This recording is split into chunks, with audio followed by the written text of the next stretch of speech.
우리가 고마움을 잘 느끼지 못하지만 정말로 고마운 것들이 많이 있죠. 그 가운데 공기가 있을 겁니다. 공기는 우리가 느끼지 못하지만 그러나 공기가 있기 때문에 우리가 숨을 쉬면서 살고 있는 것이죠. 정말 고마운 것이라고 할 수 있겠습니다. 뿐만 아니라 빛도 마찬가지입니다. 빛이 있기 때문에 우리가 아름다운 얼굴들을 볼 수가 있는 것이죠. 만일 빛이 없다고 한다면 어떻게 될까요? 생각만 해도 끔찍할 것 같습니다.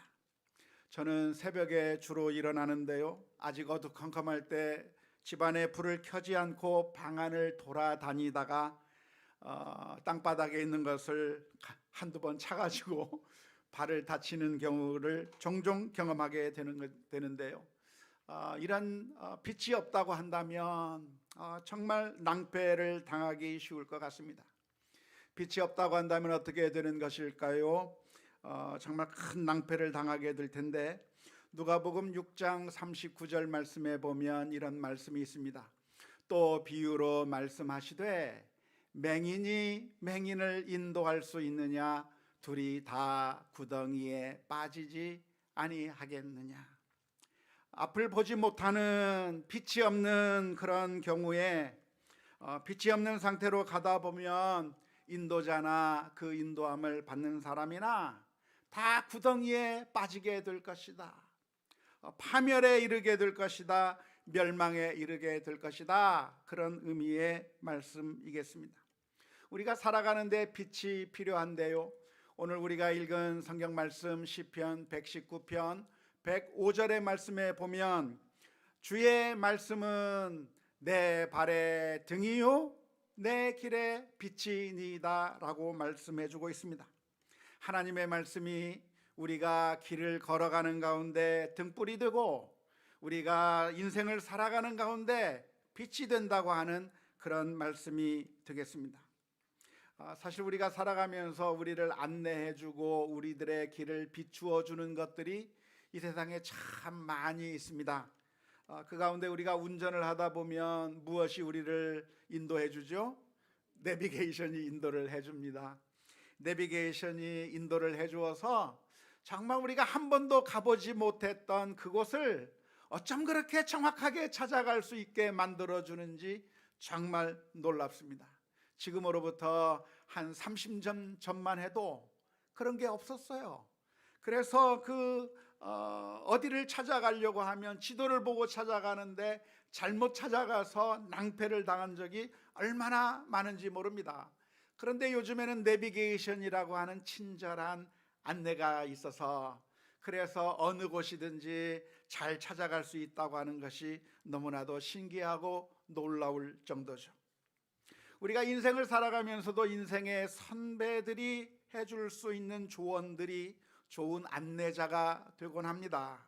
먼저 경험했던 분들이 그 경험에 대해서 우리들에게 들려주게 될 때 똑같은 실수를 반복하지 않게 되는 것이고 좀 더 편하게 갈 수 있고 좀 더 확실하게 갈 수 있는 그런 좋은 유익이 있기 때문에 인생의 선배들에게 책을 통해서 혹은 강연을 통해서 여러 가지 방법으로 그런 지혜를 얻는다고 하는 것은 너무나도 중요하다 말할 수 있겠습니다. 하지만 이런 안내는 완벽한 것은 아니죠. 믿고 따라갔는데 때로는 잘못된 길로 인도해서 낭패를 보는 경우가 종종 발생하는 것이죠. 철저하게 내비를 믿고 따라갔는데 잘못 도착해 본 그런 경험을 하신 적이 있으십니까? 저도 몇 번 있습니다. 정말 가까운 길인데 빙 돌아서 안내하는 그런 경우도 있는 것이죠. 내비게이션도 오류의 가능성이 있는데 그나마 요즘에는 많이 줄어들어서 얼마나 다행인지 모릅니다. 그런데 인생의 선배들의 조언도 정말 좋은 조언 같았는데 그 조언을 믿고 따라갔다가 나와 맞지 않아서 그래서 어려움을 겪게 되는 경우가 있는 것이죠. 이 세상의 안내라고 하는 것은 그래서 완벽한 것이 없고 그래서 이것이 과연 제대로 된 안내인지 살펴볼 필요가 있을 것입니다. 하지만 우리가 읽는 하나님의 말씀은 어떠한 빛인가? 하나님의 말씀은 우리들에게 어떤 안내자인가? 최선의 안내자이며 최선의 빛이라고 하는 사실을 우리가 기억하고 정말 이 하나님의 말씀을 우리가 잘 읽고 그 하나님의 말씀의 안내에 따라 살아가는 우리 모두가 다 되어야 될 줄로 믿습니다. 하나님의 말씀이 최선의 안내자이며 최선의 빛인 이유는 그 말씀이 하나님의 말씀이기 때문에 그렇습니다. 단 한치의 오차도 없으신 하나님께서 우리들을 사랑하시기 때문에 들려주시는 하나님의 말씀이기에 그 하나님의 말씀의 안내는 최선의 안내자라고 할 수가 있겠습니다. 우리가 인생을 살아가면서 우리가 어디서 안내를 받아야 되는가? 하나님의 말씀을 통해서 안내를 받아야 하는 것이죠. 종종 어떤 분이 제게 묻습니다. 목사님, 꿈을 꾸었는데 이 꿈을 어떻게 생각해야 될까요? 이 꿈을 통해서 우리들의 인생의 안내를 받는 것이 좋을까요? 예전에 하나님께서 꿈을 사용해서 선지자들에게 말씀해 주신 적도 있고 또 하나님의 뜻을 드러내 주신 적도 있지만 그렇다고 해서 모든 꿈이 우리들에게 안내를 해주는 것은 아닙니다. 하나님께서 사용하셨기 때문에 그것이 사용된 것이지 하나님께서 사용하지 않는 것이라고 한다면 그 꿈은 우리들에게 아무 의미가 없는 것이기 때문에 우리들의 앞길을 걸어갈 때에 꿈에 의존해서 걸어가면 망할 수밖에 없는 것이죠. 잘못된 길로 갈 수밖에 없는 것이죠. 어떤 사람들은 사람들을 의지하기도 합니다. 목사님을 의지하거나 어떤 신령한 권사님, 기도 많이 하시는 권사님, 기도 많이 하시는 장로님들을 의지하면서 기대하기도 하는데 사람을 의지할 게 아닌 것이죠. 우리들의 참된 안내자는 무엇인가? 하나님 말씀만이 우리들에게 안전한 안내자요, 그리고 우리들의 가장 최선의 안내자라고 하는 사실을 기억하면서 우리가 하나님의 말씀을 읽고 묵상하며 그 말씀에 따라 살아가는 우리 모두가 다 될 수 있기를 주님의 이름으로 축원합니다. 우리가 교리 공부를 하다 보면 그 교리 가운데서 어떤 게 있냐면 하나님의 은혜가 우리들에게 어떻게 전달되는가라고 하는 그 문제를 다루는 편이 있습니다. 하나님의 은혜의 방편이 무엇인가라고 하는 그걸 다루는 그런 항목이 있는데요.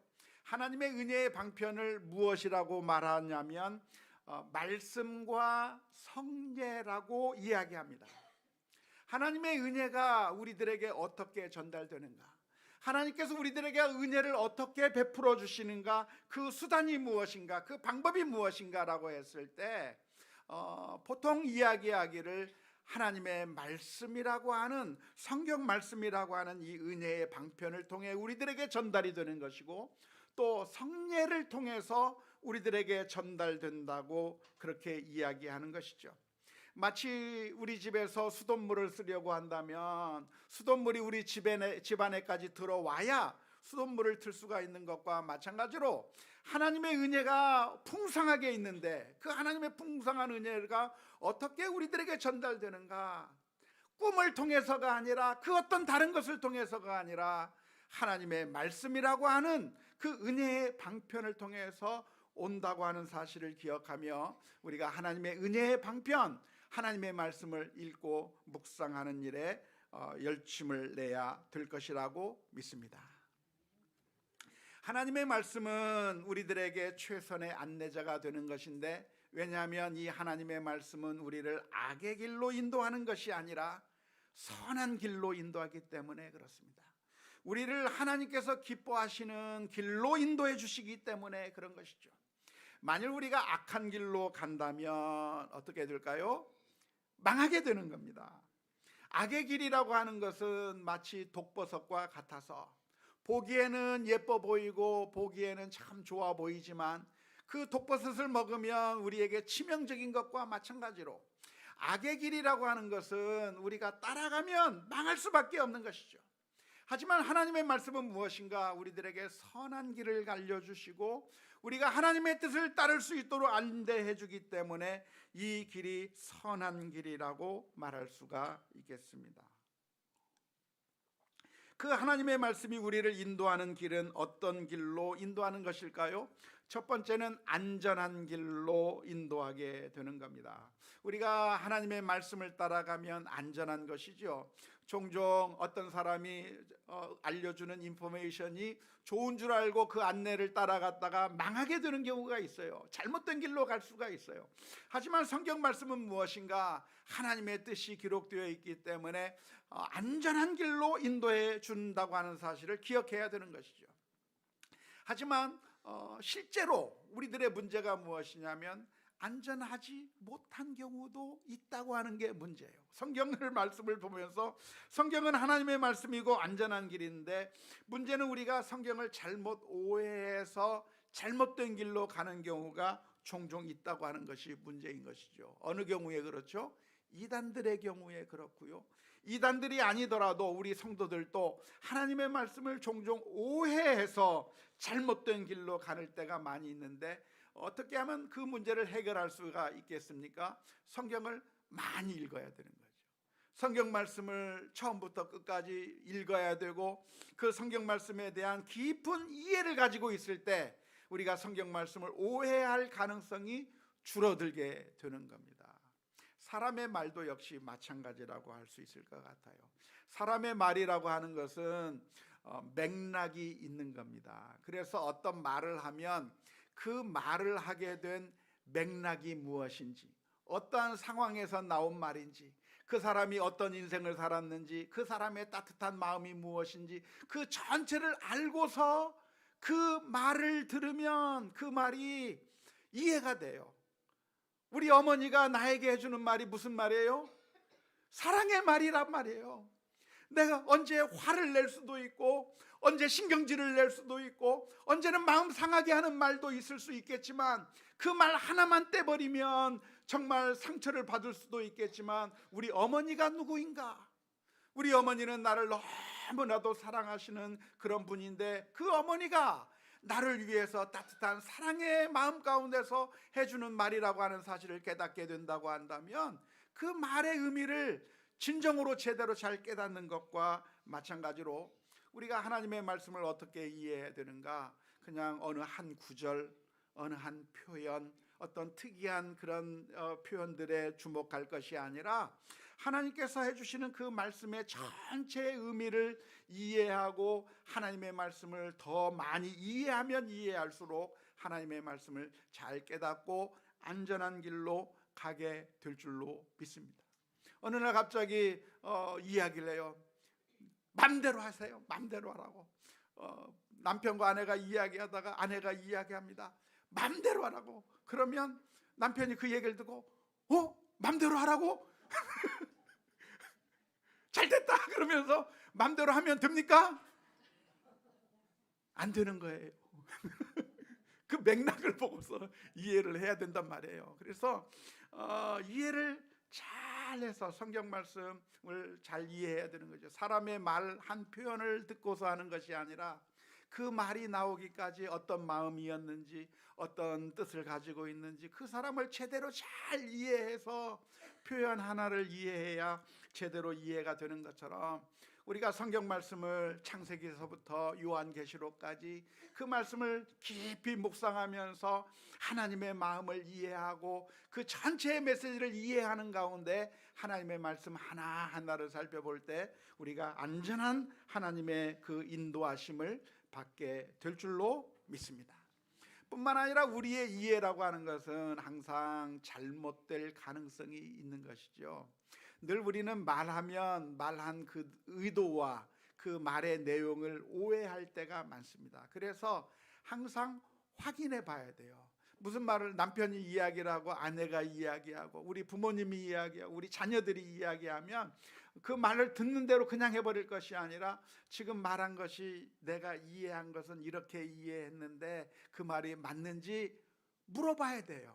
확인해 봐야 돼요. 그래서 그 말의 뜻을 이해하고서 해야 되는 것과 마찬가지로 하나님의 말씀도 내가 이해한 것이 맞는 것인지, 혹시 잘못 이해한 것은 없는 것인지 다시 한번 또 묵상하고 또 고민하면서 우리 신앙 공동체를 통해서, 묵상 공동체를 통해서 함께 하나님의 뜻을 깨닫고 발견해 나가는 그런 과정들을 통해서 안전한 하나님의 안내를 받을 수 있기를 주님의 이름으로 축원합니다.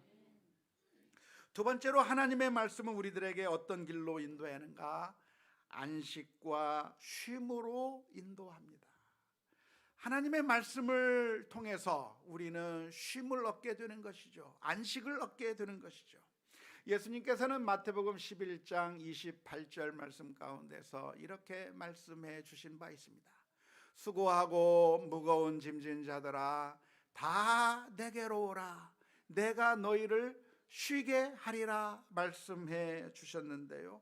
주님을 받아들인다고 한다면, 주님을 영접한다고 하면, 주님께로 가면 우리가 쉼을 얻는 것과 마찬가지로 하나님의 말씀을 우리가 읽고 묵상하고 하나님의 말씀 가운데 거하게 된다고 하면 우리가 어떤 유익을 누릴 수 있는가? 쉼을 얻게 되는 것이고 평안을 누리게 될 것입니다. 시편 119편 165절의 말씀에 주의 법을 사랑하는 자에게는 무엇이 있으니? 큰 평안이 있으니 그들에게 장애물이 없으리이다 라고 말씀해 주셨습니다. 하나님의 법을, 하나님의 말씀을 사랑하는 사람에게는 무엇이 있는가? 큰 평안, 샬롬, 평안이 있을 것이라고 가르쳐 주고 있는 것이죠. 하나님의 말씀을 우리가 사랑하게 되면 샬롬, 평안을 누릴 수 있다고 말하는 것인데 도대체 이 평안을 얻는 것은 어떻게 얻는 것일까요? 종종 생각하기를 그것은 마치 우리가 하나님의 말씀을 읽는 것이 마치 우리의 마음을 잔잔하게 만들고 성경 말씀을 읽으면 마음이 평안해지고 그래서 우리가 평안을 얻게 될 것이라고 생각하는 경향들이 많이 있습니다. 마치 다른 종교에서 경전을 읽으면, 예를 들어서 불경을 쭉 읽으면 그 말의 뜻을 정확하게 모른다고 할지라도 근심과 번뇌가 사라져버리고 마음에 평안이 오는 것처럼 우리도 성경을 읽다 보면 여러 가지 불안한 마음들, 여러 가지 복잡한 마음들 다 사라져 버리고 우리들의 마음 가운데 평안이 오지 않겠나 이렇게 생각하는 경향들이 많이 있는데요. 사실은 그런 것하고는 관련이 없습니다. 우리가 하나님의 말씀을 읽을 때 마음의 평안을 얻고 큰 평안을 얻는다고 하는 이야기는 무슨 얘기냐면, 그러니까 하나님의 말씀을 읽는 것이 마치 클래식 음악을 듣는 것과 같아서, 클래식 음악을 들으면 어때요? 마음에 평안함이 생기잖아요. 우리가 저 야외에 나가서 숲을 찾아가서 산속에 있으면 마음의 평안함을 얻는 것처럼 우리가 하나님의 말씀을 듣고 읽고 하면 그런 종류의 평안함을 누리게 될 수 있지 않겠는가 라고 생각하기가 쉬운데요, 사실 그런 게 아닙니다. 하나님의 말씀을 사랑하면 평안이 온다고 하는 이야기는, 그것은 우리가 마음이 잔잔해지고 아무 근심과 걱정이 없이 그냥 저절로 사라진다고 하는 그런 의미가 아니라, 사실 성경 말씀은 우리를 편안하게 해주는 게 아니고 불편하게 만드는 게 성경 말씀입니다. 비밀을 하나 알려드릴게요. 예수님께서는 무슨 말씀을 하셨냐면 마태복음 10장 34절 말씀에 이런 말씀을 해 주셨습니다. 내가 세상에 화평을 주러 온 줄로 생각하지 말라. 화평이 아니요 검을 주러 왔노라. 예수님께서 해주시는 말씀이 아주 놀랍습니다.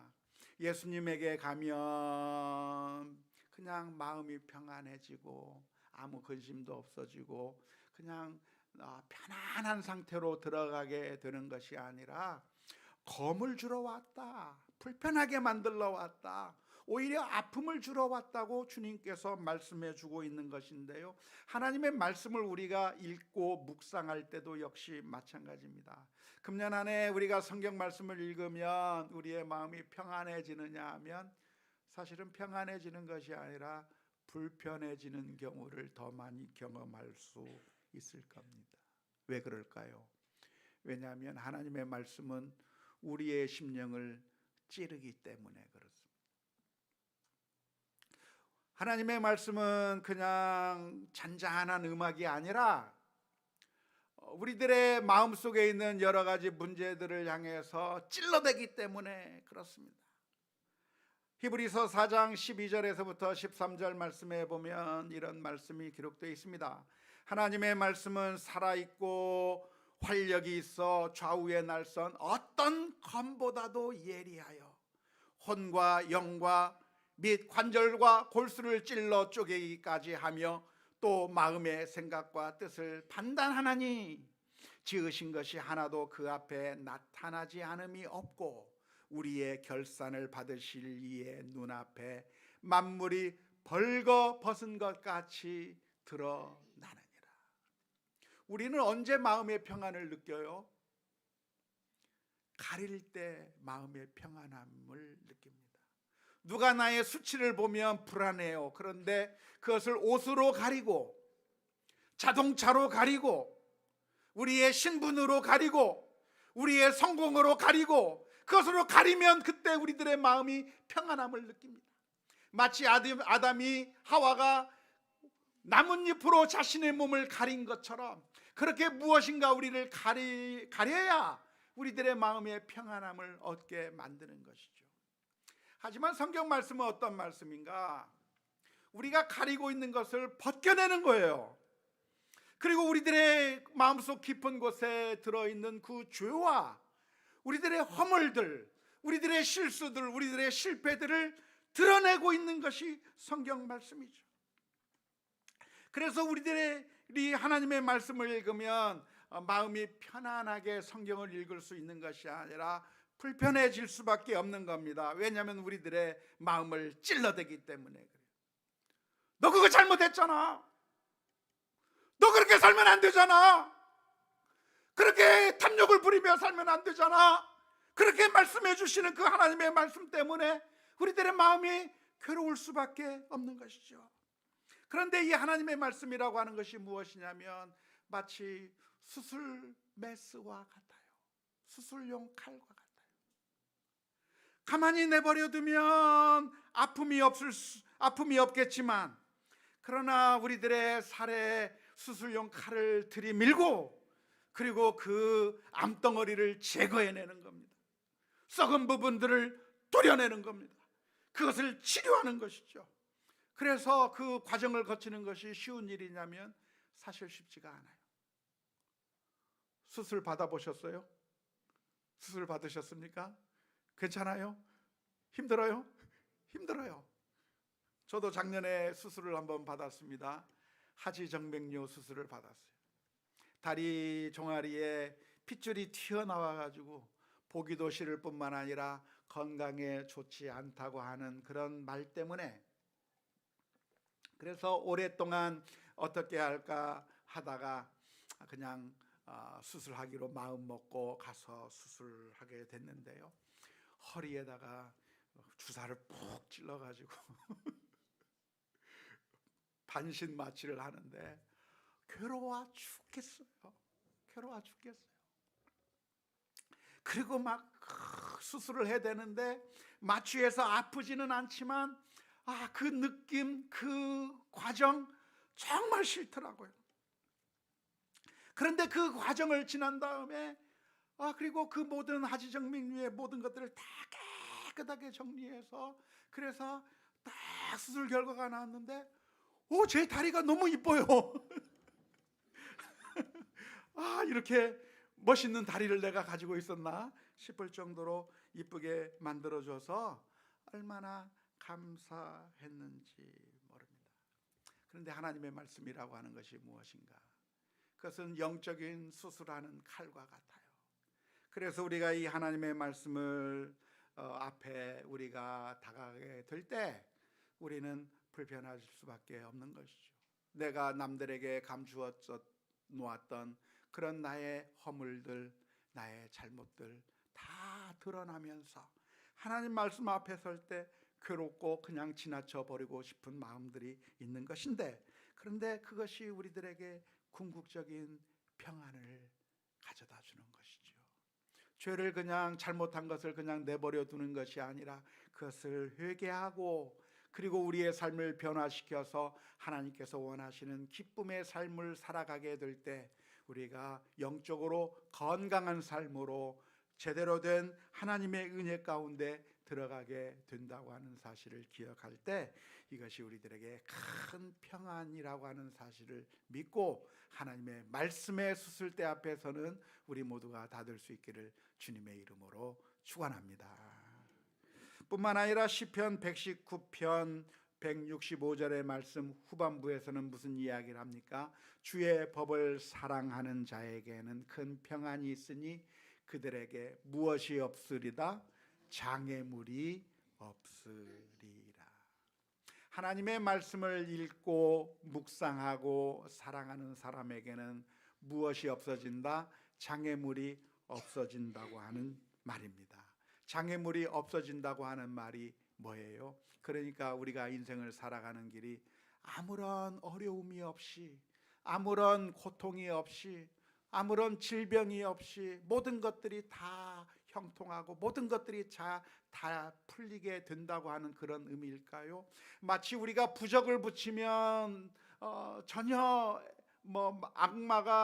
악귀가 우리들에게 접근 못하는 것처럼 성경을 읽으면 전혀 아무런 문제가 없이 뻥뻥 뚫린 대로를 걷는 것과 같은 그런 일들이 우리들에게 있을 것이라고 하는 그런 의미의 말씀일까요? 그게 아니에요. 우리가 살아가는 동안에 우리의 삶 가운데 장애물들은 언제나 존재할 수밖에 없습니다. 언제까지 그 장애물이 계속 따라와요? 죽을 때까지 따라와요. 우리의 인생에 가는 길에 실패도 있을 것이고 아픔도 있을 것이고 질병도 있을 것이고 고통도 있을 것이고 불편한 일들이 계속 그냥 끊어버리고 싶어도 끊어지지 않고 계속 따라올 수가 있는 것이죠. 하지만 하나님의 법을 사랑하는 자들에게 장애물이 없다고 하는 말은 무슨 의미일까요? 그것은 하나님의 말씀으로 우리가 힘을 얻게 된다고 한다면 더 이상 그 장애물이 아닌 것처럼 보인다는 것이죠. 요즘 보니까 아주 신기한 것이 발명이 돼서 아주 참 좋아 보이던데요. 뭐냐면은 로봇 수트예요. 그래서 그 로봇 수트를 입으면 힘이 없는 사람도 자기 몸무게 몇 배나 되는 그런 물건들을 탁 들어 올릴 수 있는 이 로봇 수트의 힘을 받아가지고 짐을 올릴 수 있고 그 다음에 뛰어갈 수도 있고 하는 그런 걸 보여주더라고요. 그런 뉴스 봤습니까? 예, 안 봤나요? 그런 거 하나 있으면 좋겠어요. 그런데 그렇게 로봇 수트를 입으면 자기가 할 수 없는 것도 해낼 수 있는 것과 마찬가지로 하나님의 말씀을 우리가 가까이 하게 된다면, 사랑한다고 한다면 이 세상의 그 장애물들을 뛰어넘고 그 어떠한 것들이 온다고 할지라도 승리해 나갈 수 있다고 하는 것이죠.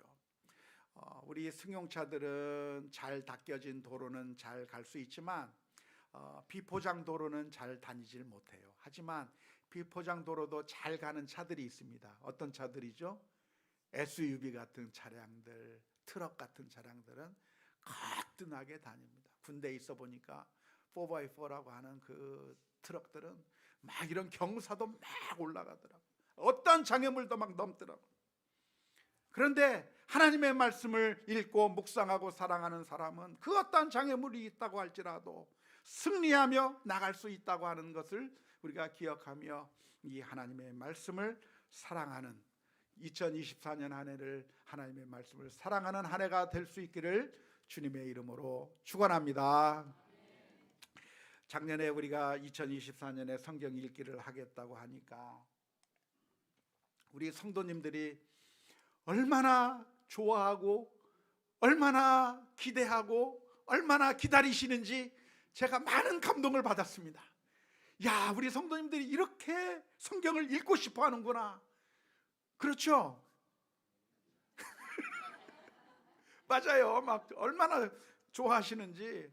우리 교회를 정기적으로 출석하지 않으시는 분들도 성경 읽기에는 참여하고 싶다고 얘기하는 말을 듣고 얼마나 기쁘고 감사한지 몰랐습니다. 그래서 참 우리가 2024년도에 성경 말씀을 잘 읽었으면 좋겠는데, 그런데 언제나 그렇듯이 성경을 읽는 것이 쉬운 일은 아닙니다. 특별히 혼자서 성경을 읽는다고 한다면 늘 실패하기 쉬워요. 늘 우리가 잘 읽지 못했던 이유가 어디에 있어요? 혼자 결심하고 혼자 읽다 보니까 어디서 막혀요? 레위기에서 막히는 거죠. 거기서 중단하는 겁니다. 그런데 끝까지 끝까지 가려고 하면 어떻게 가야 되는가? 믿음의 동료들이 필요한 거예요. 힘들지만 같이 읽자. 힘들지, 오늘 본문은 읽는 게 너무 어렵지, 같이 읽자. 격려하면서 갈 때 이것을 잘 읽을 수가 있는 것이죠. 예전에 어떤 영국의 신문사에서 저 영국의 끝 마을에서부터 런던까지 가장 빨리 갈 수 있는 방법에 대한 현상 공모를 내걸었을 때 수많은 사람들이 응모를 했어요. 그 가운데서 1등으로 당첨된 답이 이 답입니다. 런던까지 가는 가장 빠른 방법은 좋은 친구와 함께 가는 것이다. 좋은 친구랑 가면 가는 길이 힘들지 않고 기쁘고 즐겁다고 하는 그런 의미인 것이죠. 교회라고 하는 것은 무엇입니까? 우리가 천성을 가는 길에 함께 동료가 되어주는 것입니다. 그래서 우리가 성경 말씀을 읽을 때 성경 읽기 그룹으로 다 조직을 했어요. 요람 안에 다 들어있습니다. 자기 이름이 들어있는지 안 들어있는지 보시고 빠졌으면 알려주시기 바랍니다. 빠질 수 있어요. 작업하다 보면 넣은 줄 알았는데 못 넣고 빠진 사람이 있을 텐데, 있으면 말씀해 주시면 좋겠어요. 그래서 성경 읽기 그룹으로서 우리가 함께 읽게 되겠는데요. 좋은 친구라고 하는 것은 어떤 친구가 좋은 친구입니까? 태어나면서부터 좋은 친구가 딱 만들어져서 나오는 거죠? 그게 아니죠. 처음부터 만들어져서 나오는 게 아니라 좋은 친구도 만들어 가는 겁니다. 제가 늘 하는 이야기지만 관계란 무엇인가? 관계란 과거적인 것이 아니라 현재적인 것이고 미래를 향하는 것이라고 말씀드리고 싶어요. 작년에 제가 미국에 갔을 때 제가 미국에 있는 동안에 저랑 많이 친하게 지난 분이 아닌데 제가 오래간만에 미국에 온다니까 목사님 한번 꼭 만나서 식사를 같이 했으면 좋겠다고 이야기를 했어요. 그동안 별로 이렇게 교제가 없었던 분인데 저에게 그렇게 요청을 해왔어요. 제가 그래요, 밥을 같이 먹읍시다 그랬을까요? 싫어요 그랬을까요? 먹었어요. 공짜니까. 근데 제 마음에 무슨 마음이 있었냐면 과거에 우리가 어떤 경험을 가지고 있었는가가 중요한 게 아니라 지금부터 좋은 관계를 만들어 나가는 게 중요하다고 생각했어요. 지금 밥 먹으면서 좋은 관계가 시작하는 것이고 현재가 관계이고 미래를 지향하는 것이 관계이기 때문에 좋은 친구는 만들어 나가는 것이기 때문에 그렇습니다. 골대녀도 보면 골대녀라고 하는 그 프로그램에 보면 새로운 선수들이 들어옵니다. 새로운 선수 들어오는데 전에 한 번도 안 만나본 선수예요. 그러니까 같이 경기를 못하는 게 아니라 같이 경기하면서 훈련하면서 축구하면서 정말 친자매처럼 친해지면서 좋아하게 되는 그런 모습을 보게 되는 것이죠. 그래서 우리가 성경 읽기 그룹을 통해서 온 성도가 하나가 되어서 전에 지금 아마 그룹에 편성된 분들 중에는 누군지 얼굴도 조차 모르는 그런 사람도 같이 포함되어 있을 수 있습니다. 이름이 생소한 분도 있을 수 있을 것입니다. 하지만 좋은 친구가 되어서 온 교우가 함께 성경 말씀을 읽어나가는 가운데 하나님의 말씀이 우리들에게 주는 그 엄청난 놀라운 영적인 유익들이 우리 온 교회 성도들 가운데 항상 넘쳐날 수 있기를 주님의 이름으로 축원합니다. 이번에 읽는 성경 프로그램은 웨스트민스터 신학교에서 교수진들이 만들어낸 Reading Jesus라고 하는 그런 프로그램에 따라 성경을 읽게 되는 거예요. 그냥 성경을 그냥 읽는 것이 아니라 이 성경 말씀이 예수 그리스도를 어떻게 보여주며 우리를 위해서 십자가를 지신 그 예수님을 어떻게 이 성경 말씀 속에서 발견할 수 있을지 안내해주는 좋은 프로그램으로 하게 될 텐데, 서로 격려하면서 이 말씀을 읽는 일에 참여했으면 좋겠고, 성경을 하루 분량 읽는 게 빨리 읽으시는 분이면 10분이면 읽을 수 있고, 어떤 분은 15분이면 읽을 수 있겠고, 천천히 읽는 분이라고 하면 1시간도 읽을 수 있겠고 30분도 읽을 수 있겠는데, 읽는 가운데 기쁨이 넘치고 그리고 평안함이 넘치고 하나님께서 주시는 그 안전한 길로 인도되어 가는 그런 놀라운 은총이 우리 모두에게 넘쳐날 수 있기를 주님의 이름으로 축원합니다.